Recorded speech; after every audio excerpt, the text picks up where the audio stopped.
আসসালামু আলাইকুম। আমরা এখন আসি হচ্ছে গোরার মসজিদে। এই মসজিদটি তৈরি করেন সুফি গোরাই নামে একজন সুফি, যার কারণে হয়তো বা এই মসজিদটার নামকরণ করা হয় গোরাই মসজিদ। তো এই গোরাই মসজিদটা হচ্ছে এই এলাকার যতগুলো মসজিদ আছে সব থেকে আকর্ষণীয় এবং সব থেকে সুন্দর। আমরা অনেকগুলো মসজিদ দেখলাম, 12 জন আউলিয়া এসে অনেকগুলো মসজিদ তৈরি করেছেন, তার মধ্যে এটা একটা। এবং এই মসজিদগুলো অধিকাংশই হচ্ছে মাটির নিচে ছিল, অনেক অনেক সময় ধরে মাটির তলে ছিল। 1983 সালে প্রথম হচ্ছে এই মসজিদগুলোর কিছু অংশ হচ্ছে খনন করা হয় এবং 1992-93 সালের দিকে সবগুলো মসজিদ একসাথে খনন কাজ করা হয় এবং সংস্কার করা হয়। তারপরের থেকেই এই মসজিদগুলা ব্যবহৃত হয়ে আসছে। তো এই যে গোরার মসজিদটা আছে, এটা হোসেন শাহ কিংবা তার পুত্র নসরত শাহের আমলে হয়তোবা তৈরি করা হয়েছে। এরকমই অনেকে হচ্ছে প্রত্নতত্ত্ববিদরা প্রেডিকশন করেন এবং অনেকের মতে হচ্ছে খানজাহান আলীর সময়কার মসজিদ। তো যদি খানজাহান আলীর সময়কার মসজিদ হয়, তার মানে এই মসজিদের বয়স হচ্ছে 600 বছর। তো এত বছর পরেও এই মসজিদগুলোর ইনফ্রাস্ট্রাকচার কিন্তু অনেক সুন্দর। আমরা দেখতে পাচ্ছি এই মসজিদের চারদিকে অনেক সুন্দর সুন্দর কয়েকটা পিলার দেওয়া আছে এবং মসজিদের উপরের অংশে একটা বড় গম্বুজ এবং পাশে 3টা ছোট ছোট গম্বুজ দেওয়া আছে, যেগুলো অনেক সুন্দর, দৃষ্টিনন্দন। এবং এর ভেতরের অংশটা অনেক সুন্দর। সবথেকে চমৎকার হচ্ছে এর দেয়ালের অংশটা।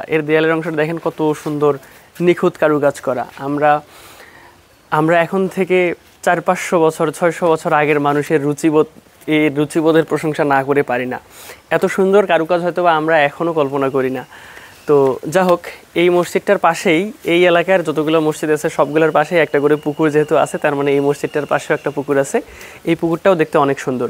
তো আপনারা যদি এই এলাকাটা আসেন, ঝিনাইদহের কালীগঞ্জ থানার 12 বাজার থেকে, আমার সাজেশন থাকবে যে 12 বাজার থেকে একদম সাতগাছিয়া মসজিদে চলে যাবেন। হয়তো বা আপনাদের থেকে ভ্যান ভাড়া নেবে 20 টাকা, দামি না করলে হয়তো বা 30 টাকা নেবে। 12 বাজার থেকে 30 টাকা দিয়ে আপনারা 20 টাকা বা 30 টাকা ভাড়া দিয়ে চলে যাবেন সাতগাছিয়া মসজিদে। সেখান থেকে একটু ঘুরে টুরে তারপরে আপনারা সাতগাছিয়া মসজিদ থেকে 10 টাকা ভাড়া দিয়ে চলে আসবেন জোরবাংলা মসজিদ। তার একটু সামনেই গলাকাটা মসজিদের নামকরণটা একটু রোমাঞ্চকর। তার পাশেই পাবেন হচ্ছে মনোহর মসজিদ থেকে 400 মিটার সামনেই চলে আসবেন। চলে এসে পাবেন আপনারা হচ্ছে গোরার মসজিদ।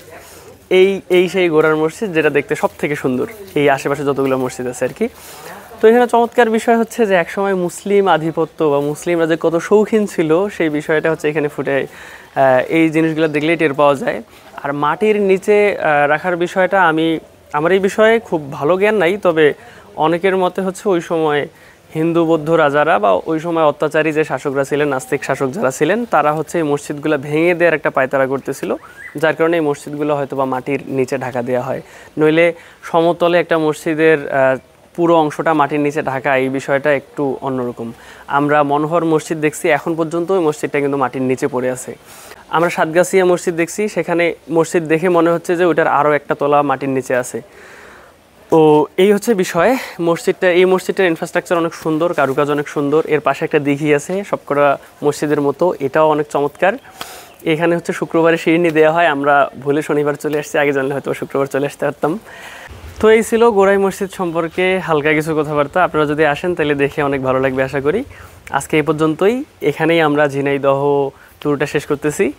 এরপরে হয়তো অন্য কোনো ভিডিওতে দেখা হবে আপনাদের সাথে। ধন্যবাদ সবাইকে। আসসালামু আলাইকুম।